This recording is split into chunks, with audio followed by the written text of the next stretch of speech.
Sí, profesor, ¿qué tal? Pues oye, bien, ¿qué tal? Buenas. Ok, Le sí. estamos pidiendo a todos, para más o menos poner en contexto a lo que han entrado recién también, le estamos pidiendo a todos que prendan la cámara los primeros 10 minutos para tomar unas fotos, evidencia del proyecto COVID y luego podemos empezar la clase.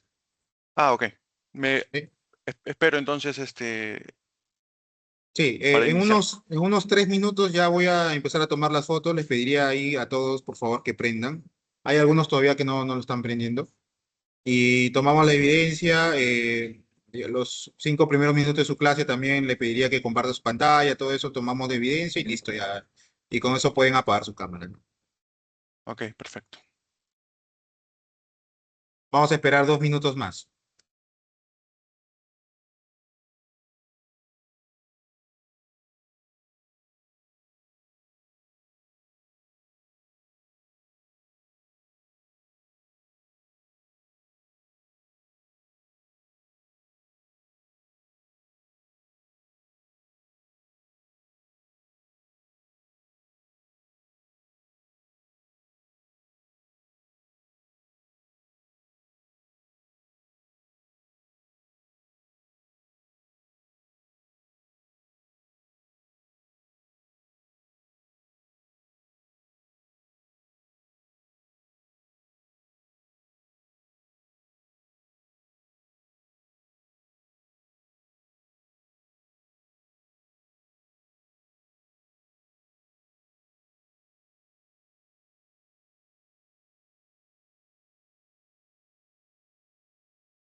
¿Qué tal? Buenos días de nuevo. Profesor Guillén, ¿me escucha? Te escucho, Luis. Sí, ahora no sé si, bueno, le pediría que deje de compartir un momento para que salgan todos en pantalla, ¿no? Ah, perfecto. Y poder hacer las fotos Ya está. correspondientes. Ya, ya bueno chicos, el primer grupo, ¿no? El primer grupo acá que aparece en pantalla, vamos a tomarle foto. Todos por favor saluden a la cámara y voy a tomarle una foto. Saluden, alcen la manito tal vez, ¿no? Sí, muy bien. Ahí un ratito. Todos hacemos lo mismo, ¿ya? Para que quede. Ahora voy a tomar una segunda foto. Creo que no les aparece a ustedes quienes aparecen en pantalla, ¿no? Pero ya, de nuevo, alcen la fotito un ratito ahí.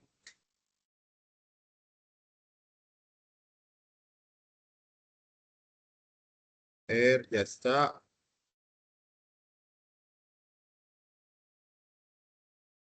Parece que hay gente en espera. A ver, un ratito. Allá. Y una última con los últimos. Hacen la foto, igual alcen la mano. Ahí José Madera, creo que. Ahí, ajá. Perfecto.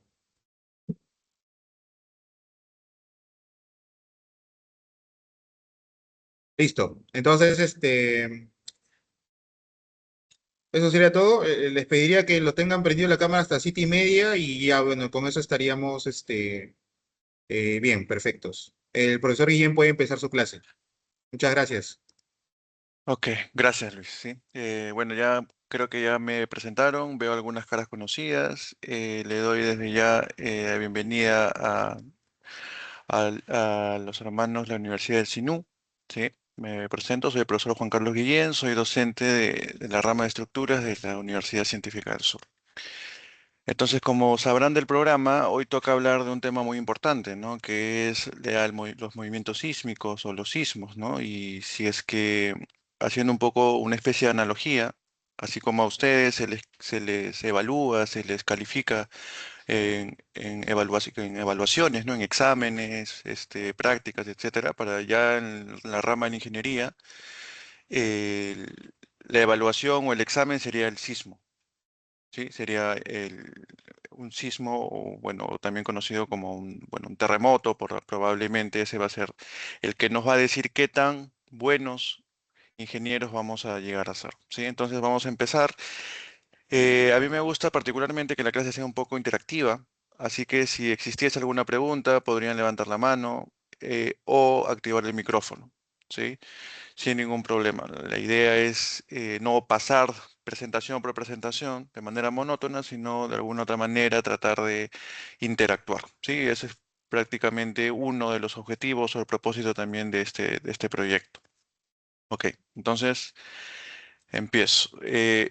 Voy a compartir pantalla y quiero que alguno de ustedes me confirme si es que se logra ver. Sí se logra ver, ¿verdad? Ok, gracias. Entonces, a ver. Como habíamos visto, la agenda de esta sesión más o menos va a abarcar la primera parte, que son los movimientos sísmicos. Vamos a hablar respecto a algunas zonas de amenaza sísmica, ¿sí?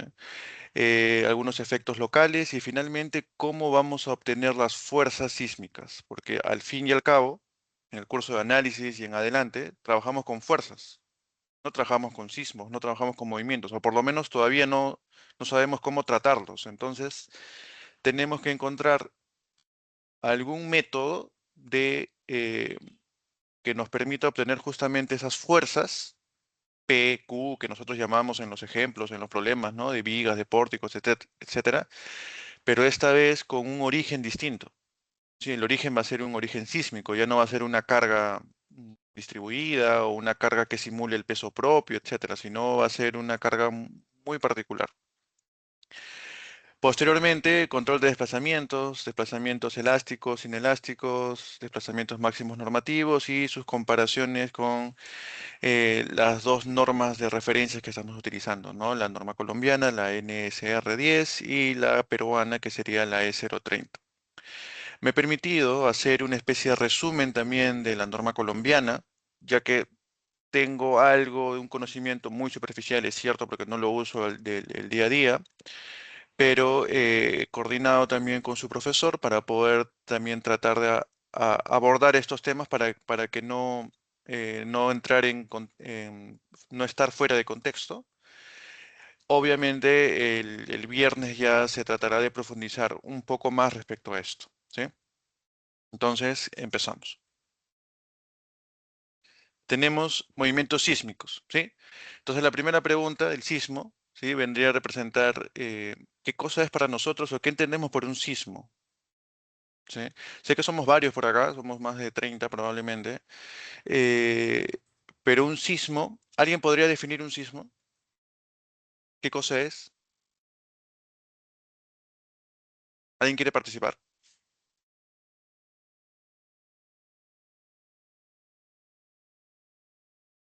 Todos hemos experimentado uno, ¿verdad?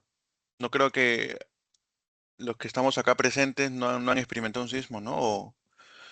O a uno.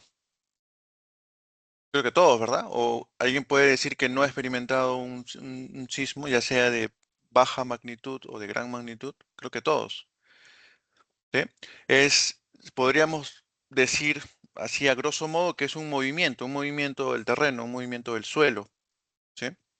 Pero físicamente ese movimiento, ¿cómo se representa o qué vendría a ser? Eso es lo que vamos a ver ahora. de manera muy superficial, ¿sí? Porque la idea es tratar de no saltarnos etapas de la formación académica, porque hay cursos específicos en donde vamos o se va a desarrollar esto.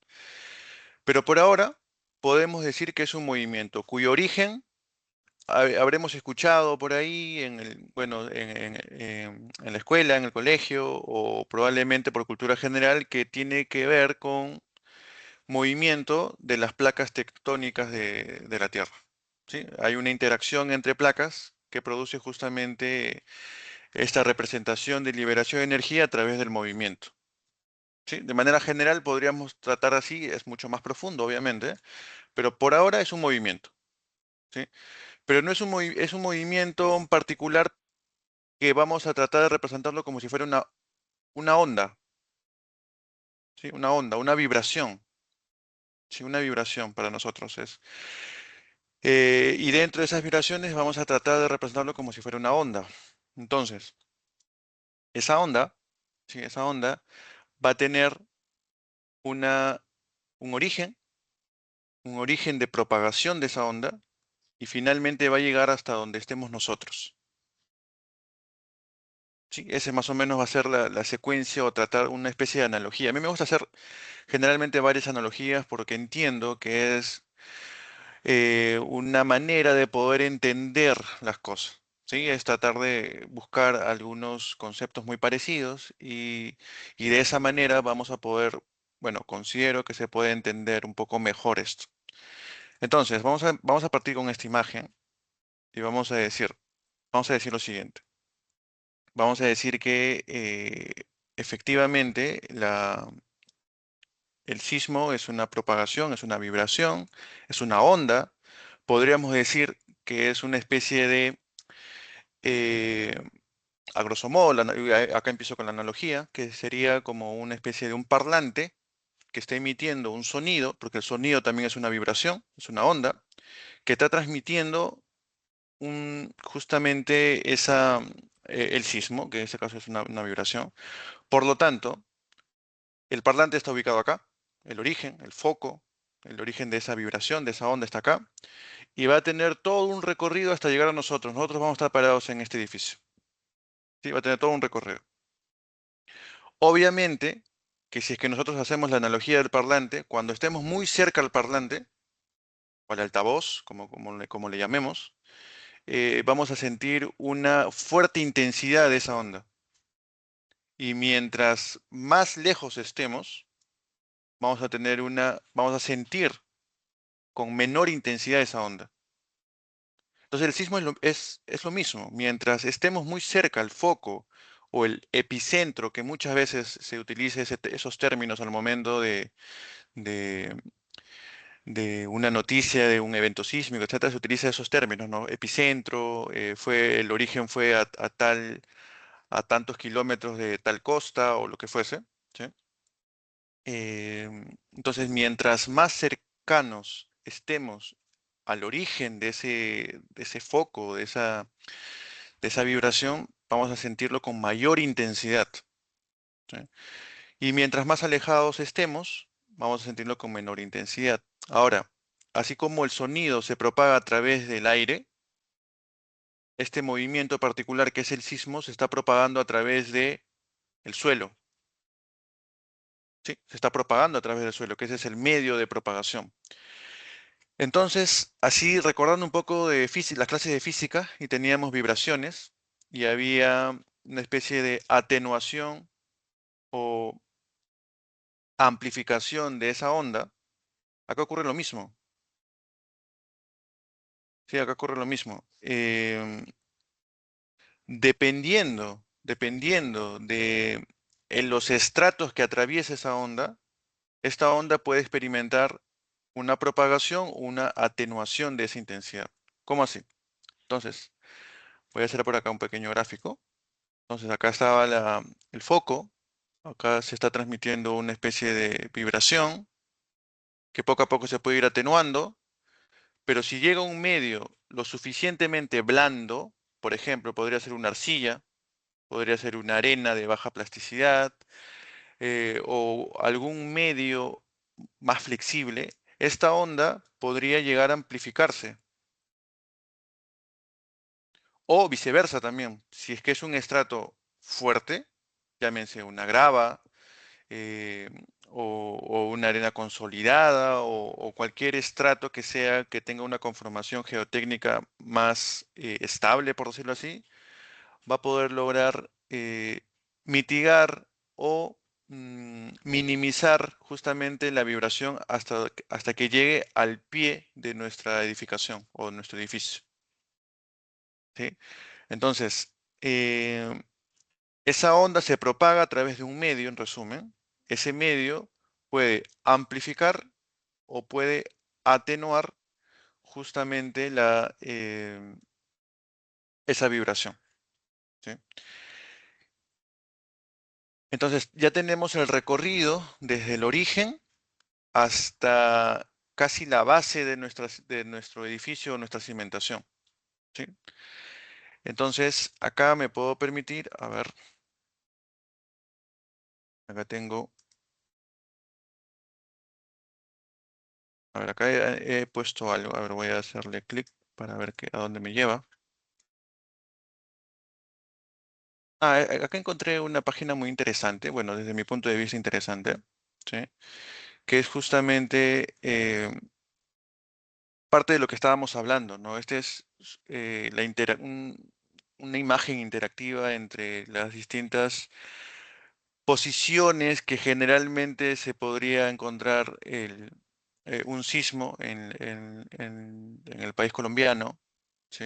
Entonces tenemos acá, bueno, creo que ustedes se pueden localizar un poco mejor respecto a estas ubicaciones. Hay algunas cordilleras eh, con algunos nombres muy particulares, en donde se tiene registro de justamente esa interacción entre las placas, ¿no? La famosa placa sudamericana y la placa de Nazca, que al momento de interactuar o al momento de moverse una respecto a la otra, generan justamente estas vibraciones que le estamos llamando. ¿Sí? Ahí están los distintos focos o distintos epicentros eh, del justamente el origen de la mayoría de sus sismos. ¿Sí? Entonces, a ver, creo que acá. Bueno, y también hay un registro histórico, ¿no? Un registro histórico de los sismos de gran magnitud, ¿no? Y hay muchos de buena magnitud, ¿sí? Así que hay algo que particularmente compartimos, ¿no? Estamos compartiendo justamente, uno, las placas son las mismas placas a las que estamos nosotros sometidos hablando desde el territorio peruano. Y también hay registros de sismos de buena magnitud, ¿no? Estamos hablando de sismos, si bien son sismos antiguos, o sea, es decir, 1980 aproximadamente, es un sismo ya, bueno, de gran magnitud, pero no son ajenos justamente a estos sismos de una magnitud considerable, ¿no? Tal cual como también lo tenemos nosotros. A ver, ¿qué más? Una vez que llega, una vez que llega a la base de nuestra cimentación, el sismo, nuestro propósito es tratar de ver cómo, cómo llega esa vibración o ese movimiento finalmente a nuestra estructura. ¿Sí?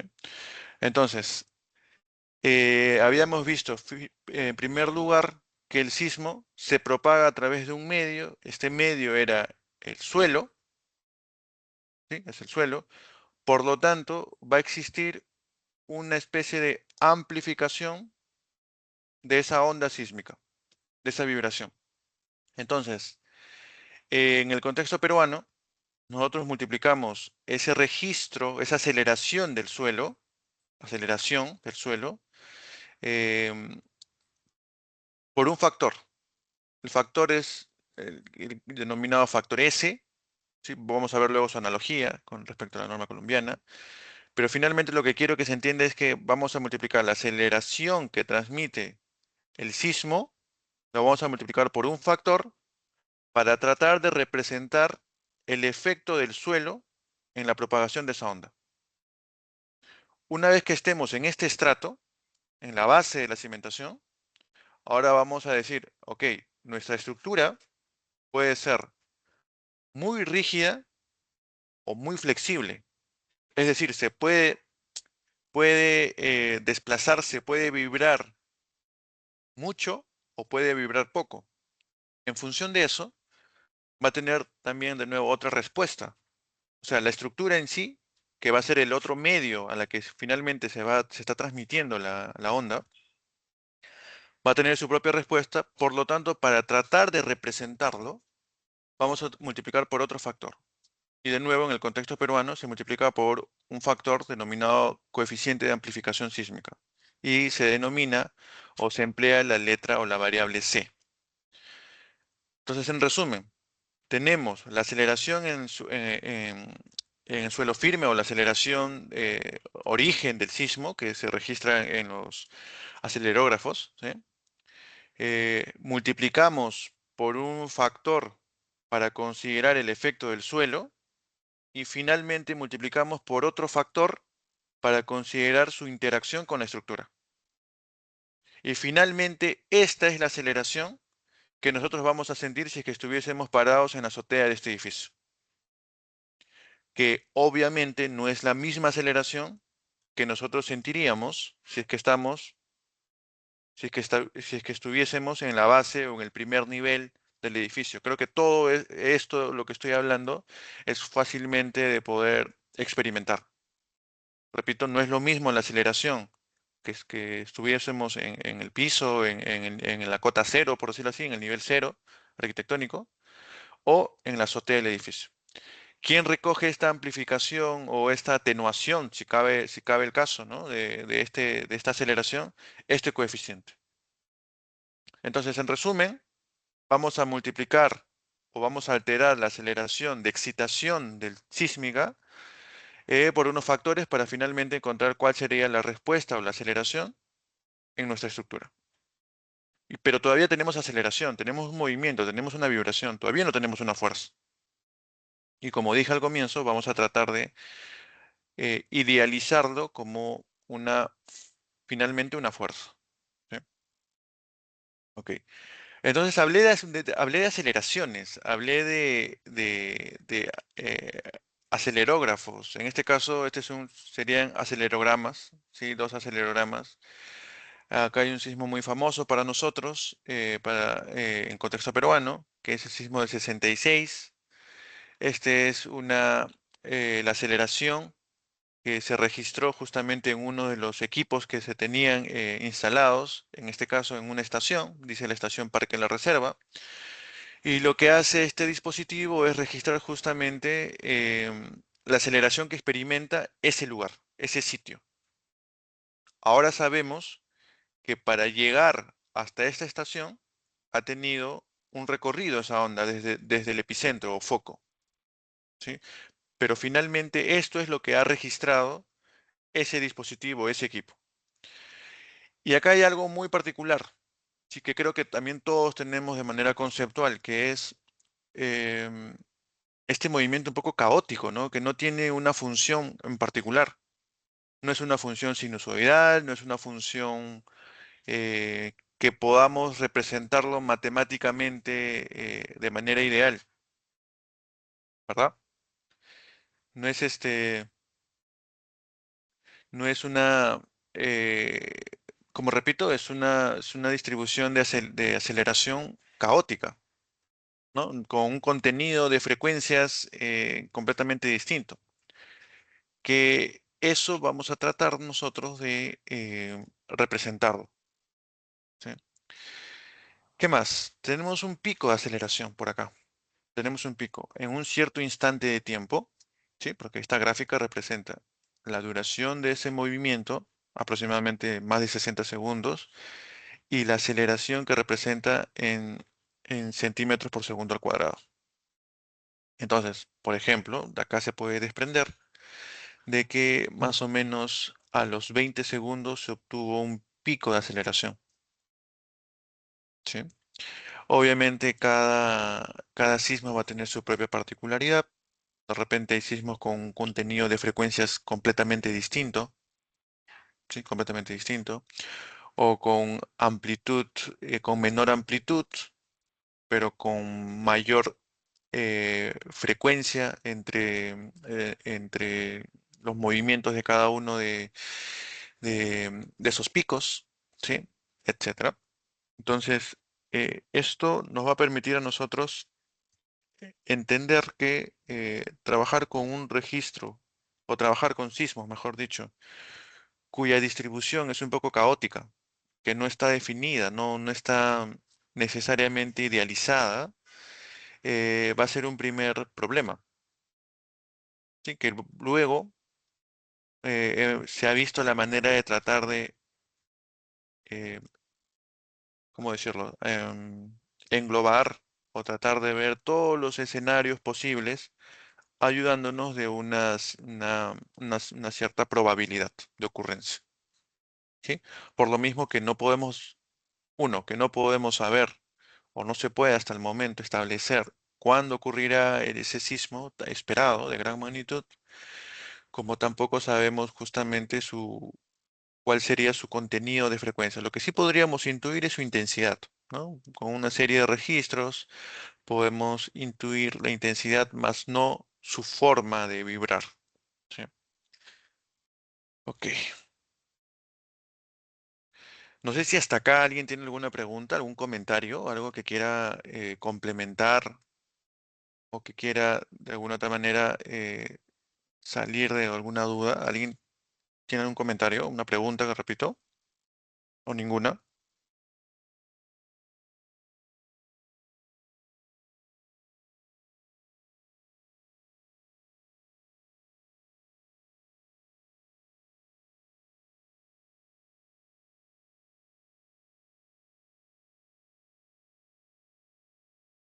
¿Todo bien? Todo claro, profesor. Ok, gracias. Entonces continúo. Entonces acá voy a utilizar ese GIF que tengo ahí abajo muy conocido, ¿sí? Que es lo que experimentamos todos nosotros cuando tenemos un cambio de velocidad, que a veces le llamamos una aceleración, ¿verdad?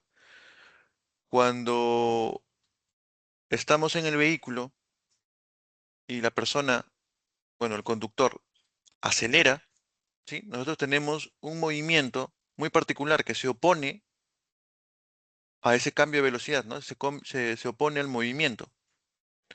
Y viceversa, cuando frenamos, ¿sí? Cuando frenamos, más bien nos vamos hacia adelante, ¿sí?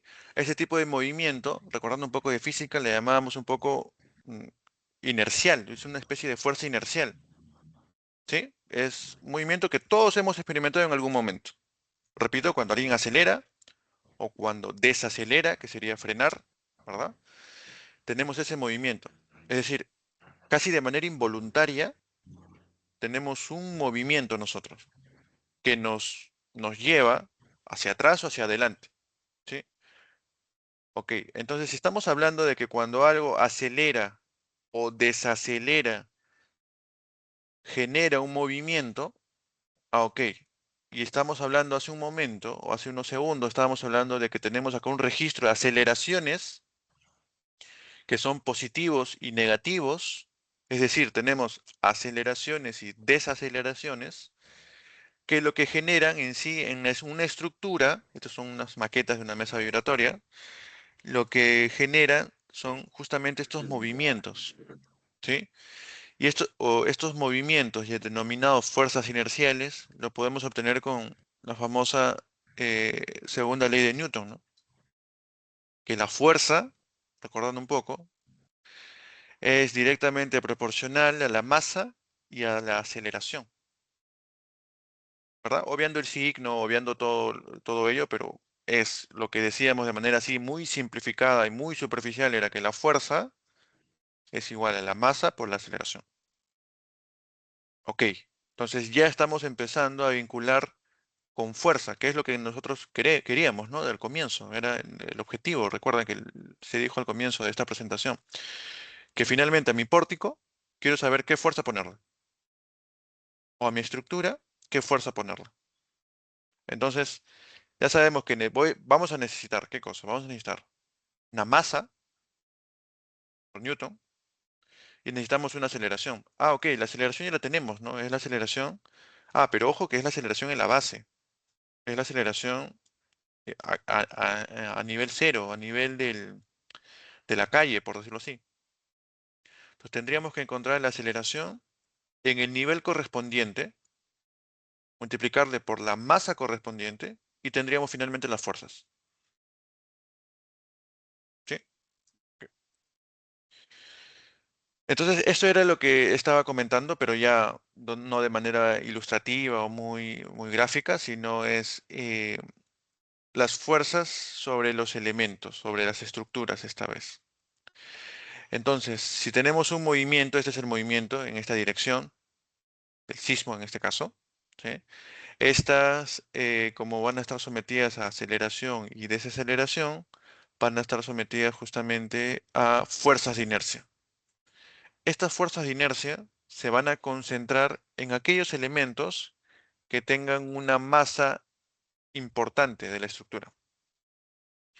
Y según lo que he podido ver, ustedes ya en sesiones pasadas han estado haciendo metrado de cargas. Y me imagino que se habrán podido percatar que la mayor carga muerta de una estructura se concentra a nivel de las losas o a nivel de los forjados, como le llamemos a estos elementos. Nosotros le llamamos losas, también se podría denominar un forjado. eh, eh, y esos elementos son los que concentran la mayor carga muerta, el mayor peso propio. Por lo tanto, nos vamos a permitir idealizar que la masa se va a concentrar en estos elementos, ¿sí? En esos elementos. Entonces, cada vez que veamos un nivel con estas losas, ¿sí? Vamos a tener, vamos a tener ahí como una especie de masas concentradas. Para mi idealización matemática, yo necesito idealizar una estructura, necesito yo idealizarla. Eh, una vez que yo tenga estas fuerzas de inercia concentradas gracias a la masa, ¿sí? Luego voy a hacer la secuencia de cargas, que también he visto que lo han hecho de manera correcta, pero a través de cargas de gravedad o cargas gravitacionales, ¿no? Que era el peso propio, la carga viva, etcétera. Pero esta vez la, la, la distribución de la fuerza, ¿sí? Va a ser ligeramente distinta. Digo ligero porque finalmente esta fuerza de inercia que se está concentrando en la losa, finalmente se va a transmitir a través de los elementos verticales llamados columnas. Y estos a su vez van a transmitir a las columnas inferiores y finalmente, como todo objetivo de una estructura, es transmitir las fuerzas al terreno. Y eso es un concepto o bueno, una definición, si cabe el término, que quiero que también ustedes, si no la tienen, la lleven consigo, que es que uno de los objetivos de la estructura es tratar de transmitir las fuerzas hacia el terreno, hacia el suelo, ¿sí? Solo que esa transmisión de fuerzas va a pasar por una serie de elementos y cada elemento va a tener que resistir en primer lugar la fuerza que quiere transmitir y una vez que la resista, recién la transmite. ¿Cómo es esto? Ok, entonces puede ocurrir un escenario en donde obtengamos esta fuerza está transmitiendo o está, sí, bueno, se está transmitiendo a través de estas columnas, pero si estas columnas no son capaces de resistir la fuerza que van a transmitir, es que van a fallar. Y eso es lo que vemos cuando ocurre un sismo, o no necesariamente cuando ocurre un sismo, ¿no? Sino también con una secuencia de cargas verticales o cargas de gravedad. O sea, yendo un poco más a lo que estamos viendo, porque al fin y al cabo nosotros vamos a asumir que lo puede transmitir de manera correcta, ¿sí? Lo que nosotros luego nos vamos a cuestionar o preguntar es si es que este elemento es capaz de soportar en primer lugar o resistir, porque es el término que se utiliza muchas veces, resistir la fuerza que quiere transmitir. Que si lo resiste, ok, recién transmite hacia el siguiente elemento. Y así sucesivamente. Vamos hasta la columna. Finalmente acá tenemos, si bien no está dibujado, pero acá va a tener una cimentación, ¿sí? Una cimentación. Esta cimentación, antes de transmitir al suelo, vamos a hacer la interrogante. ¿Eres capaz de resistir esta fuerza, sí o no? Que si la resiste, ok, recién transmite la fuerza hacia el suelo y a partir de ahí ya prácticamente cumplió el objetivo de nuestra estructura, que es transmitir esas fuerzas hacia el suelo. Ok, entonces, vamos a tener esta especie de idealización. Vamos a, en primer lugar, a tratar de definirlo o simplificarlo a un modelo de un solo grado de libertad. Es decir, tiene tan solo un posible desplazamiento, que puede ser, en este caso, en 2D, puede ser tanto para la derecha o para la izquierda. Esta es la masa concentrada que le estaba comentando. En este caso sería de una estructura de tan solo un nivel, tan solo un nivel. Por lo tanto, vamos a tener una historia de aceleraciones en la base, que nosotros le había llamado acelerograma, que en teoría lo conozco, sé de este acelerograma, dependiendo de su posición, dónde esté ubicado mi estructura respecto a una estación, probablemente. Y lo que vamos a obtener finalmente es esta masa, finalmente, qué aceleración va a experimentar. Nosotros sabíamos que para que llegue acá, tenía que multiplicarse por un factor, ¿sí? Por un factor, por un efecto de sitio o efecto local, también a veces se denomina, a esa aceleración base. Y para que finalmente llegue a la estructura, a nuestra estructura, tendría que multiplicarse por otro factor, ¿sí? Entonces, de esta manera tendríamos, a través de una solución matemática, ¿sí? Obtendríamos todo el registro de aceleraciones que experimenta esta masa. Por lo tanto, también tendríamos una especie de función de fuerzas, ¿sí? Derivados de esta aceleración, gracias a la segunda ley de Newton, que estaría experimentando esta masa. ¿Quiénes van a colaborar para que esta aceleración se pueda mantener o no amplificar mucho la rigidez de los elementos que lo conectan? En este caso, lo serían los elementos verticales. Pero sabemos que hay una interacción entre columnas y vigas. ¿Sí? Pero la rigidez de este sistema, que se denomina generalmente K, con la letra K, es el que me va, de alguna otra manera, determinar este registro, este historial de aceleraciones. ¿Sí? Entiendo que muchos de ustedes están en análisis estructural, así que el término rigidez es un término que van a utilizar, ¿sí? Y hay otro grupo también que ya lo ha visto, así que los términos que estoy utilizando también eh, es entendible también para ellos, ¿sí? Ok. Entonces ya vamos un poco ya a adentrar a la parte no tan teórica, sino un poco más práctica, ¿sí?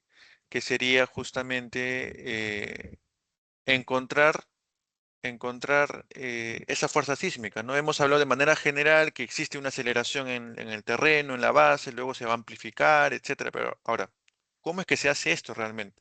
Ok. Entonces, creo que todos los alumnos de la Universidad de Sinú, entiendo que pueden reconocer que existe un mapa de zonificación sísmica de Colombia, ¿sí? Y ustedes que se ubican mejor geográficamente por lo menos en donde están en este momento, en la universidad, bueno, o cercana a la universidad, la región. ¿Me podrían decir a qué zona pertenecen? Si es alta, intermedia, baja. ¿Alguno de los alumnos del SINU, de la Universidad del SINU, me podría decir a qué zona pertenecen o se logra ubicar ahí en ese mapa? Intermedia. ¿Quién comentó?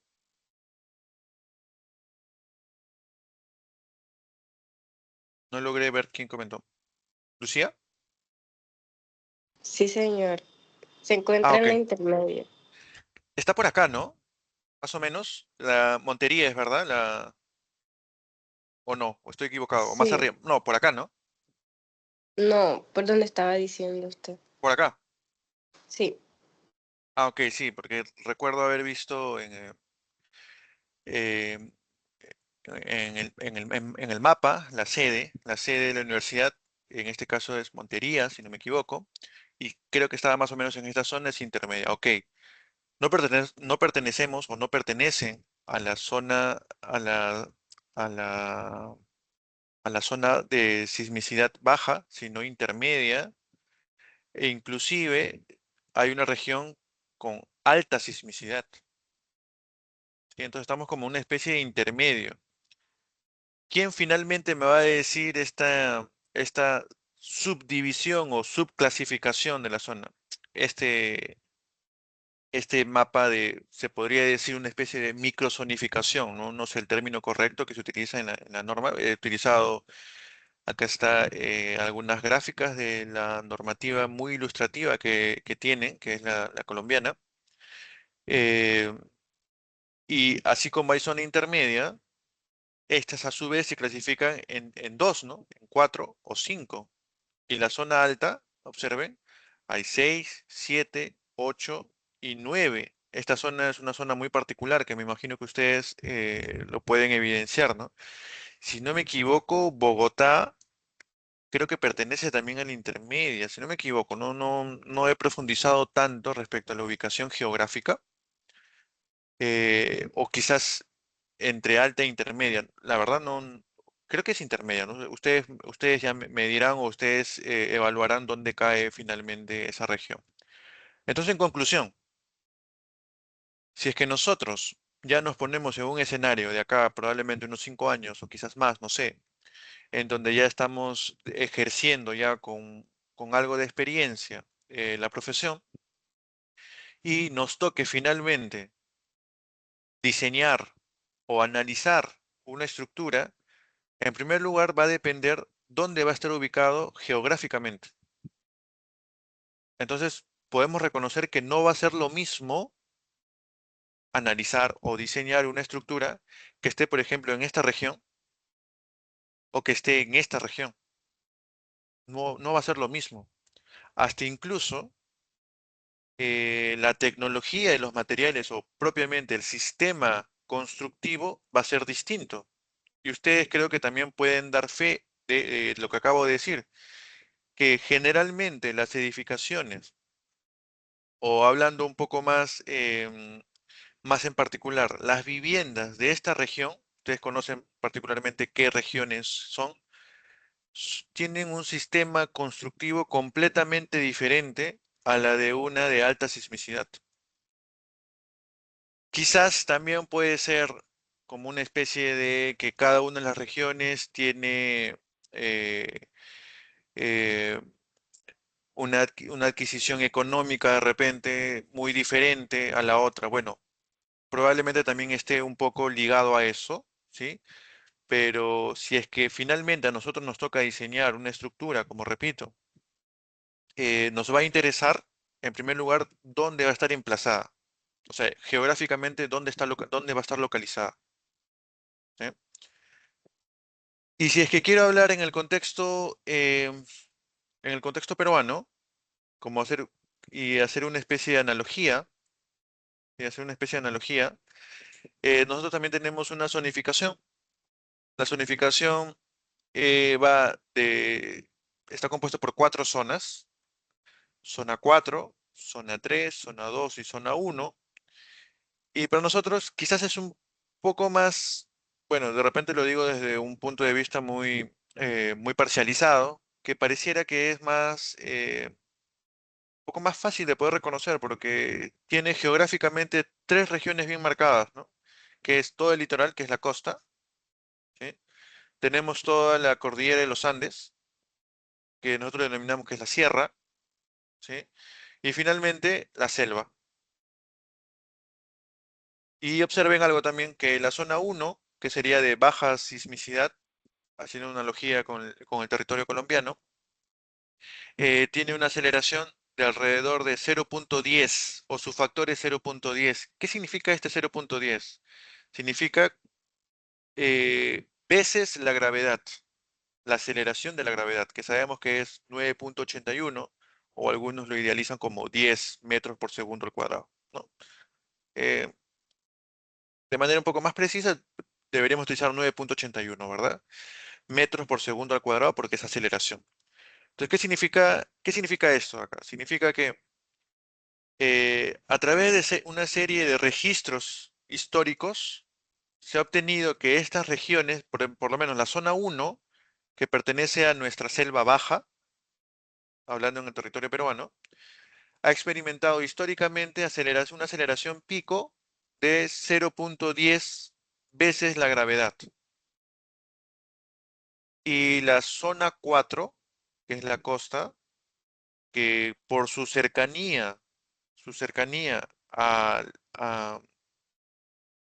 a la interacción entre las placas tectónicas, ¿sí? La placa de Nazca, la placa sudamericana, etcétera, por su cercanía, experimenta históricamente un mayor registro de aceleración, ¿sí?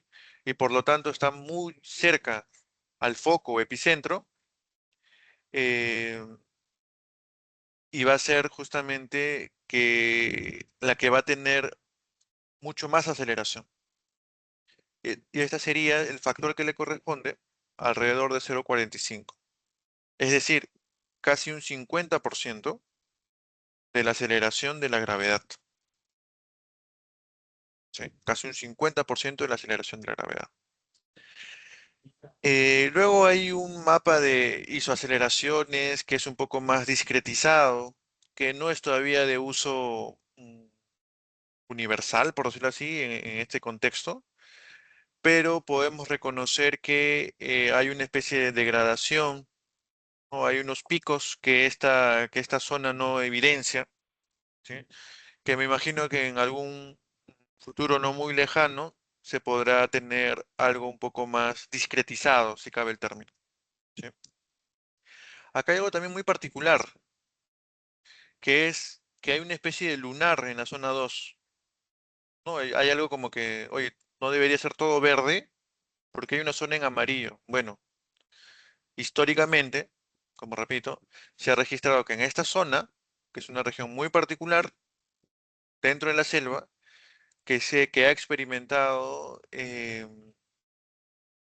unos sismos de mediana a gran magnitud, que con poca probabilidad de ocurrencia es cierto, pero al fin y al cabo se ha experimentado en los últimos años, ¿sí? Si es que les presentase algún mapa de zonificación de hace algunos años, de hace unos 5 o 10 años, quizás un poco más, este mapa sería completamente distinto, sería todo verde, sería rojo, amarillo y verde. Por lo tanto, ¿qué quiere decir esto? Que uno, que no todo está dicho en el mundo de la ingeniería sísmica. Como dije al comienzo, nuestro mayor evaluador o nuestro mayor evaluación, o como queramos llamarlo, examen, va a ser justamente los sismos. Y la ocurrencia de un sismo puede variar los conceptos o algunas definiciones que podamos tener. Por ejemplo, en este caso, la zonificación sísmica. Podría variar, de acá a un tiempo, podría variar si es que se experimenta algún sismo raro, un sismo extraño en alguna región donde no estaba contemplada. O quizás algunos límites normativos varíen en función de alguna consideración o eh, alguna deficiencia que se haya tenido al momento de la ocurrencia de un sismo. ¿Sí? Que, por ejemplo, ha ocurrido no hace mucho, bueno, relativamente no hace mucho, un sismo de Chile de 2010, que fue un sismo también de gran magnitud, uno de los sismos de gran magnitud dentro de nuestra región, que fue en 2010, que también obligó a modificar algunos criterios ya en la parte de resistencia, ¿sí? En la parte de resistencia, de algunos elementos en particular. A ver, por acá tenía algo, creo que era esto.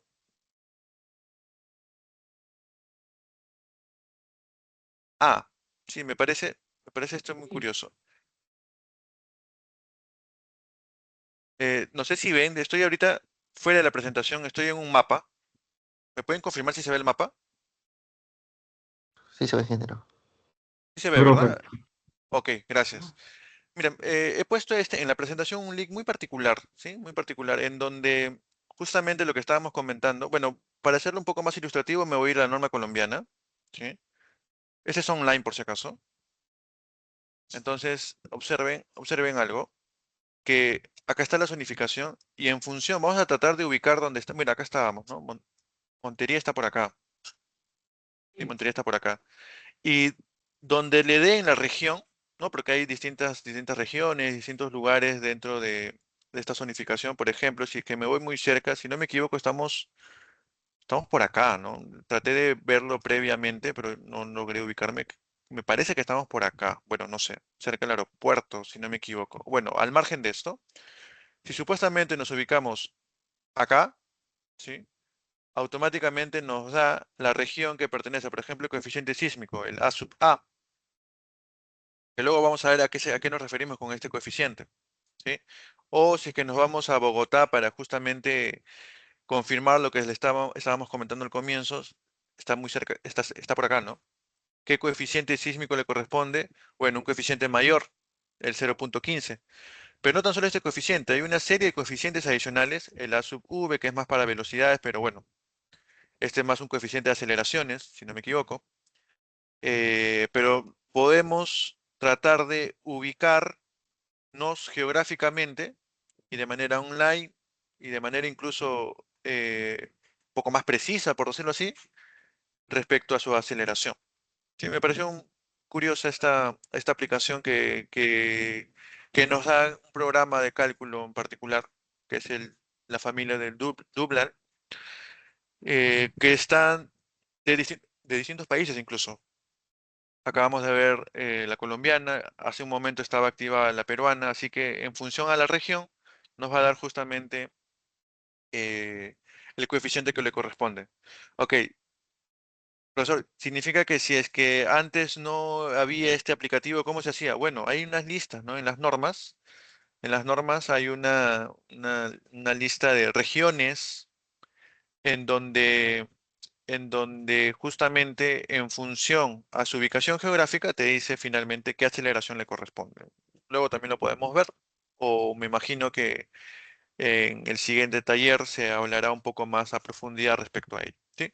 Entonces, finalmente, depende de la ubicación o lugar de emplazamiento de nuestra estructura, este va a experimentar una mayor o menor actividad sísmica, ¿sí? Eso en conclusión. O sea, el dato de entrada, por decirlo así, va a poder ser mayor.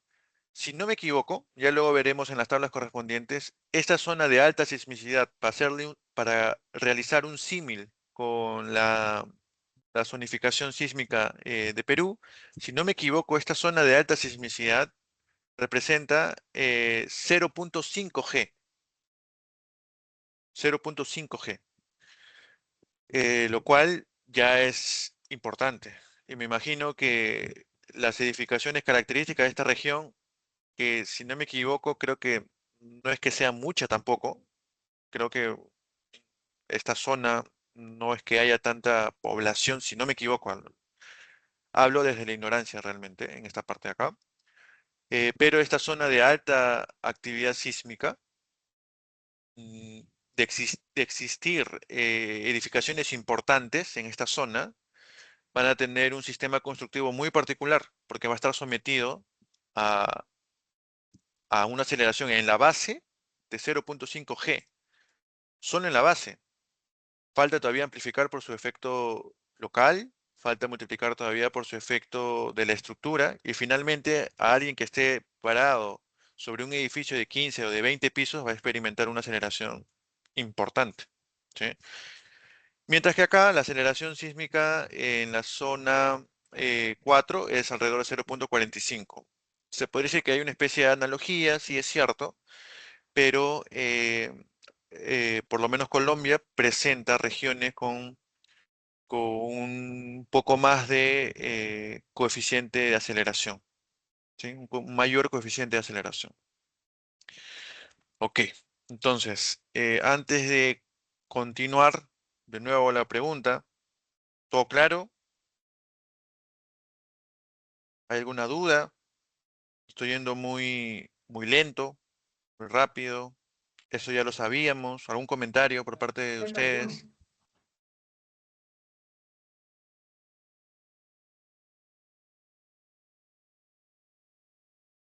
Todo claro, bro. Ok, gracias. Entonces continúo. Entonces, ahora sí vamos a hacer una especie de procedimiento para poder obtener justamente esas fuerzas sísmicas o los movimientos sísmicos como indica acá.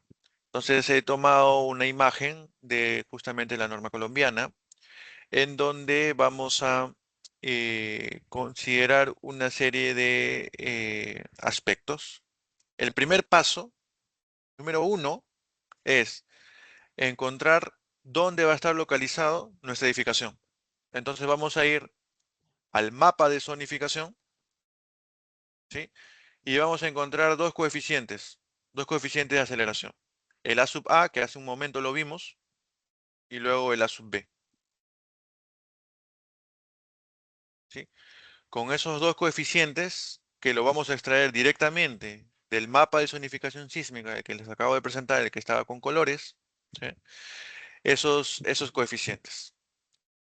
Luego vamos a ir a obtener los coeficientes de sitio, que es lo que les había comentado al comienzo de la presentación, que es, dependiendo del tipo de suelo o el perfil de suelo, estas aceleraciones pueden verse amplificadas. ¿Y qué factor es el que va a recoger justamente esas supuestas amplificaciones? Estos dos factores, el F sub A y el F sub V. Entonces, eh, estos dos coeficientes prácticamente están vinculados a condiciones, eh, por decir geográficas, ¿no? Geográficas o incluso geotécnicas, ¿sí? Usted con qué Geográfico porque va a desastre depender que de me ha su... perdido. Tiene que asistir a clase. ¿Sí? ¿Sabe qué hago por usted? Por favor, ¿Hola? tiene que asistir a clase.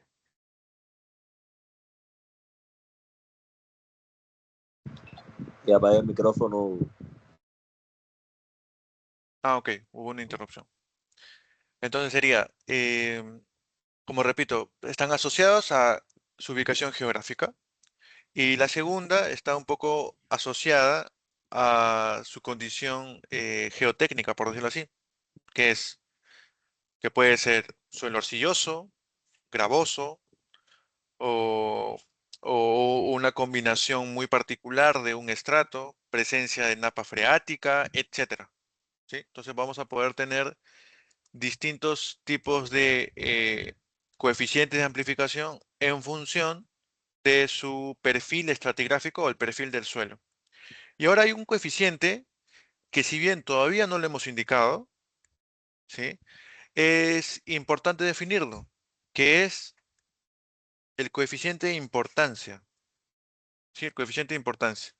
Su propio nombre lo dice, ¿no? Es justamente, eh, hay estructuras que nos va a tocar analizar o diseñar cuyo efecto en su continuidad de esa estructura va a ser importante o no. Por ejemplo, creo que todos podemos llegar a un consenso y decir que un hospital tiene un carácter de importancia completamente distinto a un edificio de oficinas, por ejemplo.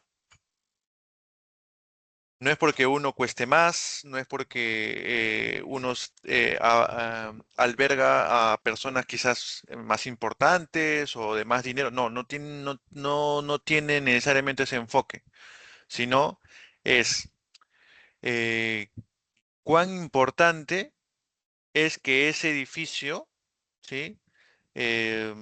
Siga brindando los servicios posterior a un sismo. Y obviamente un hospital es la estructura casi por excelencia la que debe continuar con sus servicios posterior a un sismo, porque es muy probable de que hayan heridos, es muy probable de que hayan personas que necesiten atenderse.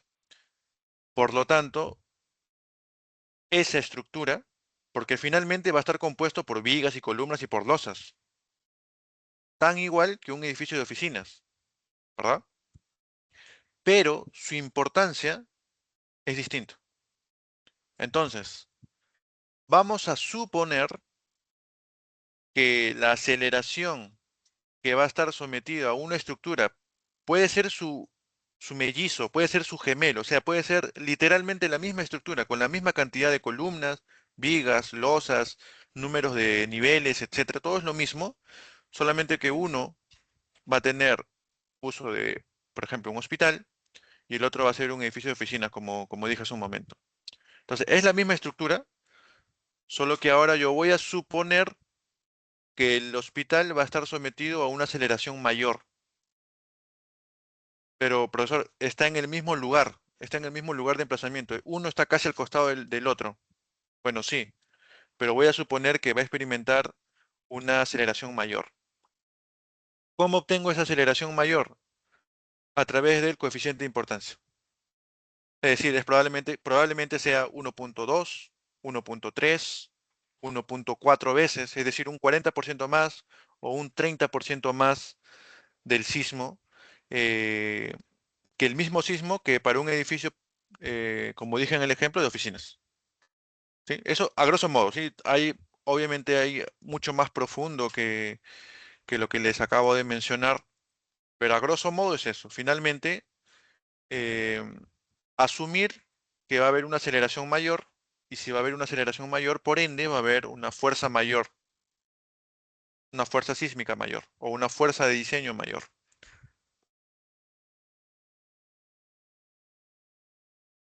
A ver, continúo. Con todos estos factores, mejor dicho, yo puedo o podemos expresarlo a través de una gráfica. Esta gráfica que le voy a llamar espectro de diseño, ¿sí? Que voy a definirlo posteriormente. Que este sería una forma de análisis, ¿sí? O también podría construir un acelerograma.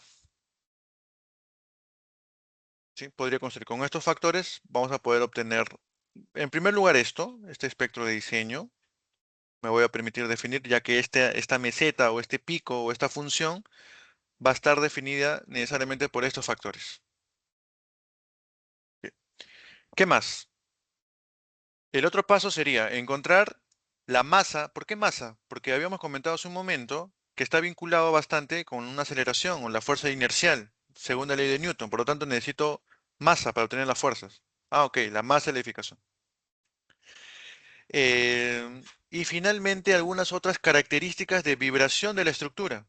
¿Por qué de vibración? Bueno, lo dijimos al comienzo, que en realidad el sismo es una especie de onda, una especie de vibración, que lo que va a hacer es intentar oscilar nuestra estructura, y nuestra estructura podría ser muy rígida o muy flexible, ¿sí? Un parámetro que determina justamente qué tan rígido, qué tan flexible puede ser una estructura que nosotros analicemos o diseñemos, va a ser el periodo de vibración. Con todos esos datos que acabo de indicar y con esa función, que si bien todavía no lo hemos definido, que lo vamos a hacer dentro de un momento, vamos a poder encontrar la aceleración a la que va a estar sometida esa estructura. Y si tenemos la aceleración, tenemos la masa, podemos encontrar justamente la fuerza. Cuando encontremos la fuerza, vamos a distribuirlas en cada nivel, en cada masa concentrada. Y finalmente, una vez que llegue a esta idealización, a partir de acá ya es nuestro problema, que ya se convierte en análisis de esa estructura con fuerzas. Es decir, ahora esta fuerza va a ser, por ejemplo, 2 kilonewton, 3 kilonewton, 4.3 kilonewton, o en toneladas o en kilogramos, en las unidades que estemos trabajando, pero ya se va a convertir en fuerzas. Y como repito, una vez que ya sean fuerzas, prácticamente nosotros ya lo podemos calcular a través de cualquier método, ya sean métodos manuales, métodos tradicionales, métodos computacionales, etcétera, pero vamos a tener estas fuerzas. ¿Estas fuerzas qué origen tienen? Origen sísmico. Ah, son de origen sísmico, pero hay otras fuerzas que eran de gravedad, que es la carga muerta y la carga viva. Ah, ok, entonces va a haber un criterio para combinar todas estas fuerzas. Y finalmente vamos a encontrar cuál sería la probabilidad de ocurrencia de todas esas fuerzas simultáneas, y esa va a ser la fuerza máxima o la fuerza última, luego lo van a ver, a la que va a estar sometida esa estructura, y finalmente la siguiente etapa sería diseñar esa estructura o ese elemento para que soporte esas fuerzas. ¿Sí? Eso de manera genérica o muy general. ¿Sí? Eh,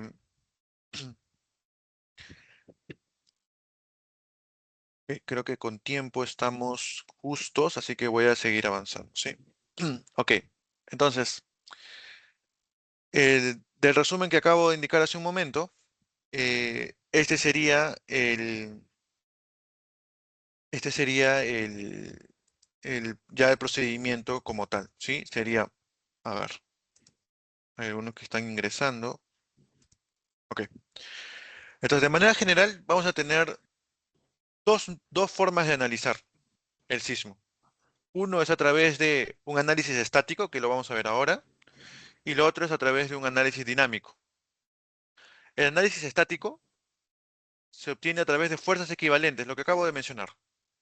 Nuestro objetivo es el sismo, lo voy a representar como un conjunto de fuerzas que van a actuar en el centro de gravedad de nuestra estructura. ¿Sí? Repito, el sismo lo vamos a representar como un conjunto de fuerzas que actúan en el centro de gravedad de nuestra estructura, pero nuestra estructura no tiene un único centro de gravedad.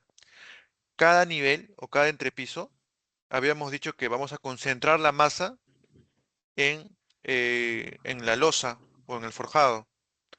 Por lo tanto, el centro de gravedad de cada nivel va a estar definido por el centro de gravedad, perdonen, de la losa. ¿Sí? Luego vamos a ver que esto no es tan cierto porque podría variar de posición por algunos defectos constructivos, etcétera, pero por ahora vamos a obviar eso y vamos a asumir que si yo puedo obtener el centro de gravedad o el centro geométrico eh, de mi losa, que generalmente son rectangulares, podría variar, pero generalmente son rectangulares, en ese punto voy a aplicar esa fuerza equivalente que yo he encontrado.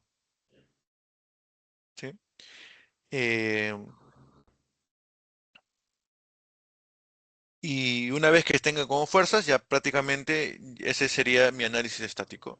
Hay otro método que es el análisis dinámico, que es un poco más complejo, lo van a ver en otros cursos, pero de manera resumen, voy a permitirme poner este video un momento, ¿sí? De resumen,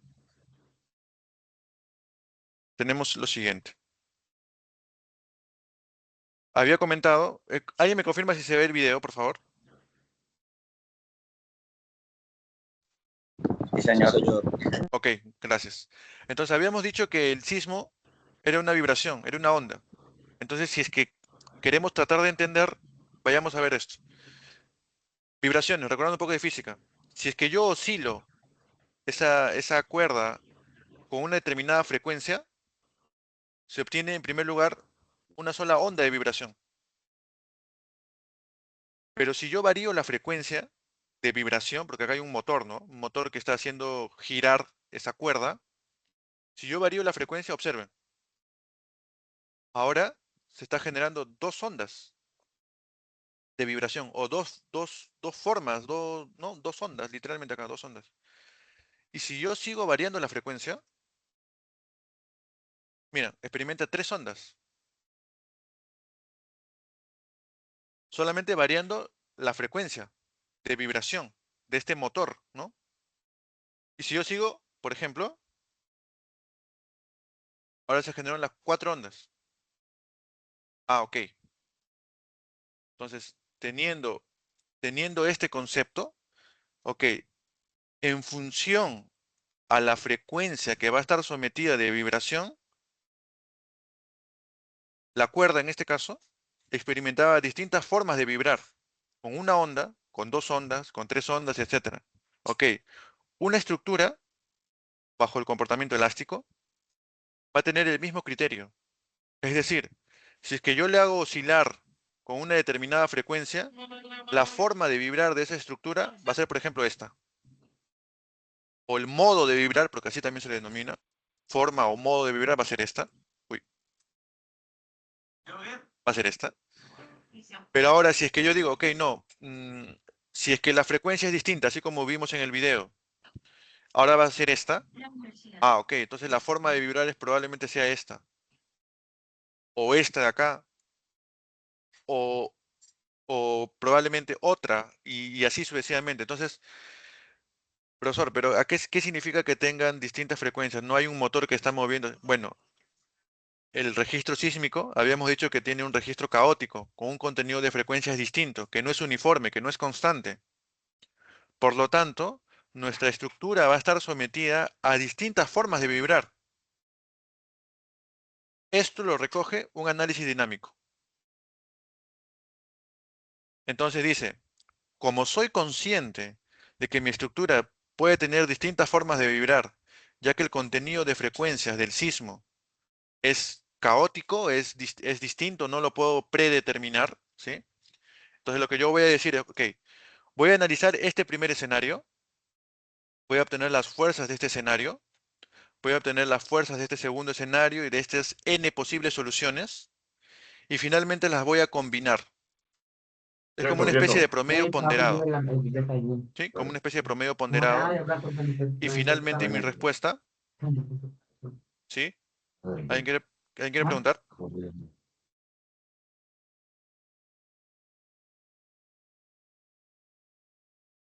Ah, ok.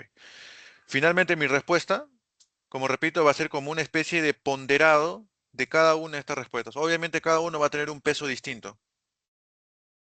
Probablemente el modo 1 tenga un peso mayor, el modo 2 tenga otro peso. ¿Sí? Se entiende peso, ¿no? Peso o coeficiente de ponderación, por decirlo así. Y finalmente mi respuesta no va a ser única, sino va a ser la conjunción de distintas respuestas. Es como decir distintas soluciones. ¿Sí? Distintas soluciones ponderadas con un cierto criterio. Y luego hay el tiempo historia, que no lo voy a profundizar, que por ahora tan solo vamos a ser conscientes de que vamos a poder obtener todas nuestras respuestas en función del tiempo. ¿Sí? Por ahora simplemente lo voy a definir así para tratar de avanzar un poco más. Ok, entonces vamos con el primer método, con el análisis estático, que es el más digerible, es el más fácil, es el que está más a nuestro alcance por ahora. ¿Sí? Y vamos a definirlo de la siguiente manera. Vamos a ver ambas definiciones, tanto en el contexto peruano como en el contexto colombiano, y vamos a encontrar prácticamente que es lo mismo. Y es una primera ventaja para nosotros, y es una primera conclusión en su proyecto, en su trabajo. Entonces sería, las fuerzas sísmicas horizontales en un nivel I se calcula de la siguiente manera. Esta fuerza sub I de cualquier nivel se calcula como una fuerza cortante, es la cortante sísmica, multiplicado por un coeficiente denominado en este caso alfa sub i. Es decir, que este coeficiente va a variar en función al nivel que esté analizando. Acá va a tener un valor de alfa, otro valor de alfa y así sucesivamente. ¿Cómo obtenemos este alfa? A través de esta expresión, que es multiplicar el peso de ese nivel. Cada vez que vean el término sub i, corresponde a un nivel. Por ejemplo, el peso del nivel 7, por decir, correspondiente a la altura acumulada de ese nivel, elevado a un exponente, dividido entre una sumatoria de pesos y alturas acumuladas, elevadas a la k también. Profesor, eso me recuerda a una especie de promedio ponderado o centro de gravedad. Sí, casi es lo mismo, si se dan cuenta. Hay un valor de peso multiplicado por una altura, dividido entre la sumatoria de todos los pesos y todas las alturas acumuladas. Lo único que no termina de cuadrar un poco es este exponente k. Ok, pero acá tenemos una salvedad que nos dice, si el periodo de vibración de nuestra estructura es de 0.5 segundos, k es igual a 1. Ok, entonces es como borrar este término de k, siempre y cuando se cumpla esto. Si es que el periodo de oscilación de nuestra estructura es mayor a 0.5 segundos, entonces k tiene una expresión en función del periodo, pero en ningún caso va a ser mayor a 2. Parece un poco complicado, pero en la práctica es mucho más sencillo. Eso nos dice, por ejemplo, la E030, la norma peruana. ¿Qué nos dice la NCR, la norma colombiana, la NCR10? Nos dice, bueno, hay un cambio de variables, obviamente, ¿no? Nos dice que primero vas a calcular la cortante sísmica. Ok, esta cortante era la misma que habíamos dicho hace un momento, que era la V. Acá es la cortante sísmica. Ok. Luego dice, vas a encontrar la fuerza sísmica horizontal en cualquier nivel, em, como un valor, un coeficiente veces de esa cortante sísmica. Si se dan cuenta es lo mismo, ¿no? Acá está la cortante y acá es alfa, pero en vez de alfa es un C sub Vx. ¿Cómo se obtiene este C sub Vx? Es igual a la masa del nivel X multiplicado por una altura elevada a la K, dividido entre la sumatoria de masas multiplicados por H elevado a la K. Y ahora acá resulta algo curioso, ¿no? Que es, para t menor o igual a 0.5 segundos, k es igual a 1. Y entre 0.5 y 2.5, k es esta expresión. Y para mayores a 2.5 segundos, k igual a 2. Se parece, salvo esta última parte, ¿no? Porque acá el límite es 2.5 segundos y acá tan solo es mayor a 0.5 segundos. Y también se cumple esto, ¿no? De que sea menor o igual a 2, igual que este valor de acá. 0.75 más 0.5t, 0.75 más 0.5t. Se puede decir que es prácticamente lo mismo. Profesor, hay una diferencia, que acá está hablando de masas y acá está hablando de pesos. Ah, ok, pero recuerden que, ¿cómo obtengo a qué es igual el peso? Peso sub i es igual a la masa por la gravedad. Entonces, ¿qué quiere decir? Que acá está en realidad multiplicado la masa por la gravedad y abajo también la masa por la gravedad en cada sumatoria, en cada sumando. Por lo tanto, si yo factorizo g es lo mismo, ¿no? Es como que acá estuviese por g acá y por g acá, en g por m sería peso sub x, es lo mismo en realidad, ¿no? Y este g aplicado a cada uno sería el peso sub i. Conclusión es lo mismo, solamente que uno trabaja con masa y otro trabaja con pesos. Si al fin y al cabo lo voy a dividir, no tendría sentido volver a multiplicar por g. ¿Sí? Eh, ok. Profesor, acá hay algo que no me termina de cuadrar. Ya sé más o menos esto, que es como una especie de promedio ponderado, etcétera, pero no me termina de cuadrar qué cosa es el periodo fundamental. T. ¿Qué es? No sé, no lo ha definido todavía o no sé qué es. Ok. El periodo fundamental de una estructura es eh, estimar, estimar em, cuál va a ser justamente ¿Cuál va a ser el tiempo que se demora en vibrar la estructura para regresar a su posición de origen? O sea, de manera general, ¿sí? Algo así, ¿sí? Es cuando vibre, voy a tener un cronómetro al costado y voy a verificar cuánto tiempo se demora para regresar a su posición de origen luego de que esté vibrando, pero en una sola oscilación, ¿sí? En una sola oscilación. Em, por lo tanto, el periodo fundamental, como es periodo, es un tiempo, va a estar en unidades de segundos. Unidades de segundos. Unidades de segundos. ¿Cómo se calcula? Bueno, acá sí hay una diferencia entre ambas normativas, ¿sí? Por ejemplo, la normativa peruana nos dice de forma aproximada porque hay un otro cálculo más preciso para esto, pero de forma aproximada puedes decir que es la altura total de tu edificio dividida entre un coeficiente. Le repito, la altura total de un edificio dividido entre un coeficiente. Este coeficiente va a depender, va a ser un cierto valor para unas ciertas características de edificios, otro valor para otras características de edificios o sistemas estructurales y finalmente otro valor para edificios de albañilería, concreto armado, etc. ¿Sí? Entonces es un poco más simplificado, eso es cierto, pero finalmente es, por decir, acá, bueno, acá hay un ejemplo, ¿no? Dice, ejemplo, un edificio de 4 niveles, es decir, 12 metros, ok, acá sería 12 metros, dividido entre,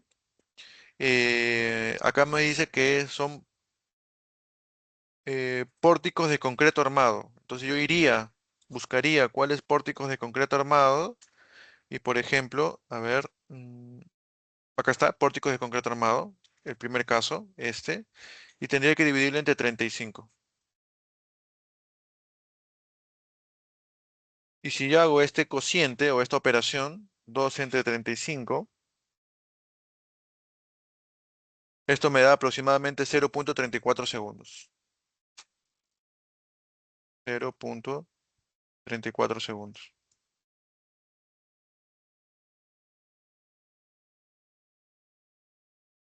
Y si es que fuese otro sistema estructural, voy al que corresponda y modifico el valor de C sub t. ¿Sí? ¿Qué nos dice la normativa colombiana? Nos dice que el periodo también se puede obtener de manera aproximada a través de esta expresión. Un coeficiente que multiplica la altura elevado a un exponente. Es ligeramente un poco más complicado, pero bueno, al fin y al cabo se puede calcular. Es decir, yo necesito saber dos variables, el coeficiente y el exponente. Y va a depender de sistemas estructurales de nuevo. Por ejemplo, pórticos resistentes a momentos de concreto que resisten la totalidad de fuerzas sísmicas. Ok, estamos en este caso, el primero. Luego hay pórticos de acero. Luego hay pórticos arriostrados de acero, que tengan muros, etcétera. Entonces, en este caso particular sería este cociente y este exponente.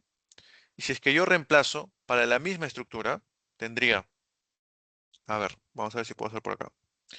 Sería 12 elevado a la 0.9 y esto multiplicado por el C sub t, que es 0.047. Y esto me da aproximadamente 0.44 segundos. 0.44 segundos. Profesor, la misma estructura, pero bajo la otra normativa me salió menor el periodo de vibración. Bueno, ambos son métodos aproximados y probablemente están calibrados a su realidad, ¿sí? Al periodo, al espectro, etcétera, ¿sí? De manera general, hay un valor que es muy común utilizado en el en el contexto estructural, que es el periodo, es aproximadamente, y acá le pongo aproximadamente, 0.1 veces el número de pisos. Y casi siempre se cumple, ¿ah? O sea, decimales más, decimales menos. ¿Qué quiere decir esto? Que si es que yo me olvido por algún motivo, me olvido, no tengo mi norma impresa o mi norma a la mano, yo digo, un edificio de 4 niveles aproximadamente debe estar alrededor de 0.4 segundos. Aproximadamente. Ok, y esto confirma el valor de esta norma y de alguna otra manera, bueno, con alguna simplificación también confirmaría más o menos este valor, ¿no? Más aproxima este valor, ¿sí? 0.4 segundos. El número de pisos multiplicado por 0.1. Es algo práctico en realidad. Ok. Entonces ya tenemos definido cómo obtener el periodo de vibración de la estructura a través de un método aproximado. Y este valor era clave porque este valor me determinaba el exponente del exponente de K. Me decía que era 1 o bien un valor diferente de 1. Ok. Entonces vamos ahora sí a un caso directamente aplicativo, ¿sí? Em, y muy simple también, ¿sí? Muy simple y aplicativo, para que se entienda conceptualmente lo que estábamos hablando. Entonces, ejemplo de aplicación. Tengo un edificio o una edificación de 4 niveles, ¿sí? De 4 niveles. Cada uno va a tener una cierta masa. Por ahora voy a suponer que todas las masas son iguales. Sabemos que de nuestro metrado de cargas, no necesariamente todas las masas van a ser iguales. De repente hay un nivel que tiene un acabado en particular, que eso me va a amplificar la masa o el peso propio. O hay una serie de tabiquerías con un acabado muy particular en la azotea, etcétera, etcétera. O sea, mm, el criterio va a ser distinto, ya cada edificación es distinta. Ahora, para simplificar, voy a suponer que todas las masas son iguales y todas las masas multiplicadas por la gravedad me da 100 toneladas de fuerza. ¿Sí? Tengo que cada altura tiene 3 metros, 3 metros, 3 metros, 3 metros y 3 metros, por lo tanto la altura total va a ser 12 metros. El periodo de vibración lo podría calcular con el método aproximado, pero también podría decir que es 1, 2, 3, 4 por 0.1, 0.4 segundos. ¿Sí? Para este ejemplo práctico, didáctico, ¿sí? 0.4 segundos. Por lo tanto, ya sé cuánto es el valor de K directamente. Valor de K, 1. Para ambas normativas, si se dan cuenta. Valor de K, 1. Luego, a través de algún procedimiento que todavía no lo sabemos, vamos a obtener la cortante en la base. Que en este caso sea 85 toneladas. ¿Sí? 85 toneladas.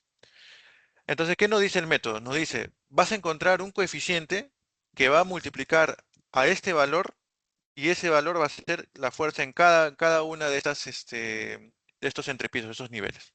Ok. Entonces acá yo he elaborado un cuadro, que generalmente es como se realiza, indicando los niveles, por ejemplo, empezamos desde el 1, 2, 3, 4, en el mismo orden en que está puesto las masas. Cada uno tiene un nivel relativo de 3 metros, 3, 3, 3, 3, y luego necesito el acumulado, H sub I. Es decir, el primero va a ser 3, el segundo va a ser esto más esto, el tercero va a ser el anterior más esto, y así sucesivamente. Ese sería en el caso de cuando tenemos estructuras de diferentes niveles. Y finalmente acá pondría los pesos o las masas, como quieran trabajar. Al fin y al cabo va a ser lo mismo, como les dije hace un momento. ¿Qué más necesito? Necesito, por otro lado, necesito el peso por la altura acumulada y el peso por la altura acumulada, pero su sumatoria. Ah, ok. Entonces acá tenemos peso por la altura acumulada, sería esto por esto, y finalmente la sumatoria, este valor. ¿A qué va a ser igual este coeficiente alfa? Va a ser igual a este valor que le voy a llamar, por ejemplo, A dividido entre la sumatoria. Si hacemos ese cálculo de 1200 entre 3000, si lo opero por acá, con la calculadora, a ver, 1200 entre 3000, esto me da 0.4. Tengo el primer valor. Todo esto con el Excel, obviamente, ¿no? Con el Excel podemos hacerlo rápidamente, ¿no? Luego voy a hacer este valor P entre la sumatoria 900 entre 3000, 0.30, 600 entre 3000, 0.20 y así sucesivamente. ¿Qué debo verificar acá? Debo verificar que la sumatoria de todos estos coeficientes me debe dar la unidad. Eso es lo que debo verificar. Profesor, ya tengo los coeficientes a través de esta tablita, a través de este método, aplicando esto de acá, con el coeficiente k igual a 1, etcétera. Ok. ¿Qué nos dice el método? Este coeficiente le vas a multiplicar por tu cortante y ese va a ser la fuerza. Ok, ahí está acá. 0.4 por 85, acá está, ¿no? La cortante por 85, ¿cuánto es? A ver, si yo multiplico por acá, mi calculadora que tengo acá al costado, sería 85 por 0.4 y esto me da 34 toneladas. Hago lo mismo con 0.3, me da 25.5, 17, 8.5, etcétera. Finalmente, ¿qué obtendría? Obtendría esta acá, que sería eh, la repartición de las fuerzas sísmicas en altura. Y acá hay algo muy interesante. La fuerza mayor está en el último piso. La fuerza menor está en el primer nivel o en el primer techo, por decirlo así. ¿Sí? Luego también otro interesante, que la sumatoria de todas estas fuerzas necesariamente me tiene que dar esta cortante. Si yo sumo, me va a dar 85. Entonces, ¿qué pretende recoger estas fuerzas? Lo que pretende decir es, obviamente, que siempre el último nivel es el que va a experimentar mayor aceleración, por ende mayor fuerza. ¿Sí? Entonces es más crítico en altura, es más crítico el sismo. A mayor altura, mayor fuerza sísmica. Por otro lado, a mayor masa, en los últimos niveles, también mayor fuerza sísmica. Entonces sería un criterio no tan adecuado, ¿sí? Un criterio no tan adecuado, tener la mayor cantidad de masa alojada en los últimos niveles, porque me va a dar mayor fuerza sísmica. Y si me da mayor fuerza sísmica, mis estructuras van a ser probablemente más robustas, van a ser, voy a tener que diseñarlas eh, con, con mayores fuerzas y eso probablemente nos traiga algún problema en el futuro. Entonces lo recomendable siempre sería tratar de aligerar conforme me vaya aumentando yendo en altura. Eso se desprende rápidamente de lo que acabamos de ver. ¿Sí? A ver, creo que nos queda poco tiempo, así que voy a tratar de avanzar un poco más rápido esta última parte. Entonces, con eso cerramos prácticamente el análisis estático, con la obtención de esta fuerza. El análisis dinámico, ¿qué cosa va a recoger? Va a recoger la zonificación, va a recoger la importancia, los efectos locales o efectos de sitio, em, el peso de la estructura, ¿sí? Todo eso va a estar recogido eh, y nos vamos a finalmente obtener esta cortante que, como les repito, hasta ahorita era como para nosotros era dato, no sabemos cómo calcular, ¿no? Este valor de 85 fue dato. La idea es tratar de obtener ese valor. Para esto nos vamos a apoyar de un espectro de respuesta. ¿Y qué sería un espectro de respuesta? De manera así rápida, pues ya que estamos con el tiempo muy justo, ¿sí? Sería un gráfico que representa las máximas aceleraciones que experimentaría una pseudoestructura de un solo grado de libertad, es decir, tan solo tiene este posible desplazamiento para acá o para acá, con distintos periodos. ¿Y por qué hago eso? Porque hace un momento acabamos de calcular que el periodo de nuestra estructura era 0.4, ¿verdad? Hace un momento, repito, acabamos de calcular que nuestra estructura era 0.4. Pero alguien puede preguntar, profesor, ¿pero qué hubiera pasado si mi estructura tenía 6 niveles? Ah, ok, probablemente sea 0.6. Y luego viene otro alumno y dice, no, mi estructura ahora tiene no 0.6, 0.50 y tantos. Ah, ok. Y el otro viene y tiene 0.15, 0.20. O sea, es decir, no vamos a estar haciendo para cada estructura cuánto sería su aceleración máxima. Entonces, ¿qué vamos a hacer? Vamos a tratar de eh, tomar todos los posibles periodos de estructuras que podría tener nuestra estructura. Vamos a someterlas a un registro sísmico, lo vamos a hacer oscilar. Este es el registro sísmico, ese es el acelerograma. Lo vamos a hacer oscilar y vamos a anotar su pico y va a estar acá. Esta es la máxima aceleración que puede tener. Vamos a hacer lo mismo con la estructura que tenga 0.5 segundos, por ejemplo. Lo vamos a someter al mismo sismo y ahora va a estar por acá. Vamos a regresar por acá. Es como que una especie de recuento, un historial, un envolvente, una gráfica de máximos. ¿Sí? ¿Qué nos permite esto acá? Nos permite decir, ok, cuando yo tenga esta gráfica, porque esto hacen justamente los institutos encargados, ¿no? Los institutos geofísicos, los institutos correspondientes de cada departamento territorial, va a realizar estas especies de espectros, ¿sí? En donde vamos a tratar de vincular y vamos a encontrar para nuestra estructura, por ejemplo, para acá, ¿cuál sería su aceleración máxima? Para este de acá, ¿cuál sería su aceleración máxima? Profesor, pero hay un problema, que usted tan solo ha agarrado un sismo, un registro sísmico. Y este registro sísmico es de una región, de una estación que está ubicada en otro lugar que no tiene nada que ver de mi lugar de emplazamiento. Ok, entonces este sería una gráfica. Entonces yo necesito un historial de todos posibles, acá está en color gris, están todas las posibles registros sísmicos que se puedan obtener de una determinada región. Una familia, por decirlo así. Y lo que vamos a obtener es una especie de espectro promedio, si cabe el término. Este de acá. Repito, ¿qué recoge esto? Recoge las máximas aceleraciones de un oscilador que simularía nuestra estructura, que va a tener 0.1, 0.2, 0.3, 0.40 y tantos segundos de periodo de vibración. Lo sometemos a un registro sísmico y tenemos ese espectro. Pero como no es tan solo un registro sísmico, son varios, una serie de registros sísmicos, vamos a construir este de acá, una especie de espectro promedio. Ahora, ¿qué nos dice la norma?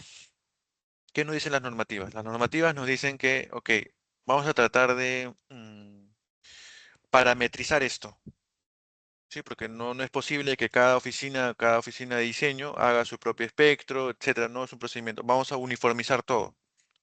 Y vamos a hablar de un espectro elástico. Uy, ¿dónde está el mouse? Acá. Mi espectro elástico de diseño. Y lo vamos a parametrizar. ¿Sí? Lo vamos a parametrizar. ¿De qué consiste esta parametrización? Es decir, a través de una serie de coeficientes vamos a definir justamente estas funciones. Y no va a ser una función un poco arbitraria, ¿no? Sino va a ser ya una función definida y continua por rangos, o bueno, o por dominios, como queramos llamarlo. Por ejemplo, en la E030, la peruana, nos dice que para un determinado periodo, esto va a ser constante, eso le llamamos la meseta. De un periodo a otro periodo va a tener esta ley, otra función. Y de un periodo a otro periodo va a ser tipo hiperbólico, por decirlo así. Todo esto expresado en función está acá. Nos dice que cuando el periodo de la estructura sea menor a un cierto valor, va a tener, bueno, acá falta, ¿no? Porque esta gráfica en realidad comienza así. Algo así comienza, ¿no? Eso significa 0.2 TP. Para el periodo comprendido entre estos dos periodos clave, este valor, luego este valor, luego este valor. Sí, es la definición de una función, se dan cuenta. Pero, ¿qué estamos definiendo al fin y al cabo acá? Estamos definiendo el valor de C. Recuerdan que en el contexto peruano este era el coeficiente de amplificación sísmica, que depende netamente de la estructura, más rígida, más flexible, etcétera. Y luego hay una serie de factores, por ejemplo, TP y TL, ¿sí? Que necesitamos sacarlo justamente de la norma. Seguimos en la E030, en la peruana, y en el subcapítulo 3, condiciones geotécnicas, nos va a decir cuál es el valor del TP y cuál es el valor del TL en función al tipo de suelo. ¿Sí? En función al tipo de suelo. Hay suelos denominados S1, S2, S3, S4, con una caracterización muy particular, que depende de su velocidad de propagación de onda, del ensayo del SPT, el número de rebote, o del ensayo de resistencia al corte, ¿sí? En función de cada uno de estos factores, se va a clasificar un suelo, por ejemplo, un S2. Generalmente esto lo da un estudio geotécnico, o también llamado estudio de mecánica de suelos, pero un estudio geotécnico te determina esto, ¿sí? Por lo tanto, en función de, si es que yo ya determiné que es un S2, voy al S2 y acá tengo estos dos valores. Tengo el TP y tengo el TL. Con esos valores ya tengo mis límites para saber dónde es válido este dominio y reemplazo en una función. Esto lo armo en una hoja de Excel y prácticamente tengo los valores para cualquier valor de periodo de mi estructura, yo ya voy a saber cuánto va a ser su valor de C. Para nuestro caso, el 0.4 segundos más o menos estará por acá. Para 0.4 segundos, si yo proyecto en la función, el valor de C va a ser 2.5 segundos.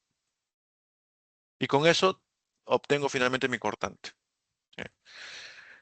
La E030 también habla de la normativa del factor de importancia y determina edificaciones esenciales al sector salud, lo que hemos visto, que son justamente los hospitales, algunos puertos, aeropuertos, estación de bomberos, instituciones educativas, etcétera. Todos esos le da un factor de importancia del 50%. Es decir, estas van a estar sometidas a un 50% más de sismo. Luego hay otras edificaciones importantes y edificaciones comunes. Bueno, en estos pocos minutos que me quedan, voy a tratar de representar el espectro, pero en este caso de la norma colombiana. Se dan cuenta, tiene el mismo aspecto, tiene también diferentes dominios, en donde es válido distintas funciones. Por ejemplo, esta función es definida desde 0 hasta este valor t sub 0. Y este valor t sub 0, ¿cómo se define? Con estos coeficientes. Y recuerdan que estos coeficientes los determinamos de la zonificación. El a sub a, el a sub v, el f sub v, el f sub a, era el primer parámetro de la norma colombiana, que dependía de la zonificación. Lo mismo, esta meseta se determina con estos mismos factores y el coeficiente de importancia. Igualmente acá están los mismos factores y estos factores, ¿se dan cuenta? El TL también está definido con esos factores. Es decir, prácticamente todo el espectro se va a, se va a poder parametrizar con estos 5 factores, ¿no? Esos A's, esos F's y finalmente el valor de I. Eso lo armamos o lo ensamblamos en una hoja de Excel y podemos obtener el valor la pseudoaceleración. Sí, que era lo que nos faltaba, ¿no? Porque la cortante sísmica, según la norma colombiana, era M, G por SA. Ya tenemos SA, G es la gravedad y la masa no es más que la masa de toda la edificación, ¿no? O el peso, como quieran llamar, ¿sí? Ok, a ver. ¿Cómo obtenemos, si es que no tenemos ese aplicativo que les comenté al comienzo? En función a las distintas ciudades, ¿sí? Tenemos justamente, acá está, ¿no? Montería, tiene el coeficiente A sub A y A sub V, 0.10 y 0.15, y es denominado zona intermedia. Y para distintas ciudades en su normativa especifica exactamente los coeficientes. ¿Qué otro coeficiente nos falta? Nos faltan los coeficientes, a ver, acá creo que me salté uno. Ah, los FA están acá, los FA y los F sub V. Y acá es un poco más complejo, ¿no? Porque observen que varía en función de las intensidades de aceleración y la tabla de perfiles, ¿sí? Iríamos para cada caso, para el caso que corresponda, encontraríamos el valor del FA o del FV. Y con eso, finalmente, y coeficiente de importancia, acá están, ¿no? Para una serie de clasificación, encontraríamos el espectro que era nuestro objetivo, ¿sí? A ver, creo que he llegado exacto, me he pasado unos cuantos minutos, no he llegado a concluir la parte me pidió el profesor Luis que haga el caso de aplicación de ingresar esa fuerza en el SAP 2000. Así que me imagino que ya lo verán en la siguiente sesión el viernes, ya que he llegado muy justo a esto, ¿sí? Bueno, gracias por su atención. No creo que haya preguntas. Y si es que las hay, pueden hacerlo a través del chat, ¿sí? A través del chat. Ya luego lo responderé oportunamente, ¿sí? No sé si es que hay algún profesor presente, pero desde ya les digo gracias por su atención y espero, bueno, volverlos a encontrar en algún otro taller, en algún otro curso, o en el contexto profesional, ¿no? ¿Quién sabe? ¿Sí? Ok. Muchas gracias, hasta luego.